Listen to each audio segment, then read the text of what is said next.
बिस्मिल्लाहिर्रहमानिर्रहीम, अस्सलाम वालेकुम रहमतुल्लाहि वबरकातुहू। अच्छा जी, साउथ की तरफ आया हुआ था, यहाँ से कराची वाली साइड पे ट्रैवल कर रहा हूँ और ये ट्रैवल लवबर्ड के लिए है।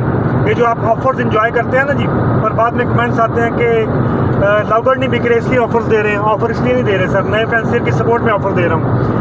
और इसी ट्रैवल की बदौलत, ये तो सफ़र हो रहा है, आगे आने जाने हैं, इसी की बदौलत आपको ऑफ़र दे पाता हूँ। ठीक है सर, बाकी इंशाल्लाह यहाँ से वापस आऊँगा तो इंशाल्लाह अल्लाह के फजल करम से आपके लिए ज़बरदस्त जो है वो ऑफ़र लेके आऊँगा। दूसरा एक दोस्त कहते हैं कि जी आप ऑफ़र देते हैं साथ ही लिख देते हैं सोल्ड, लिख नहीं देता सोल्ड हो जाते हैं और लोग ऑफ़र से फ़ायदा उठा लेते हैं। पहले आइए पहले पाइए वाली बात होती है।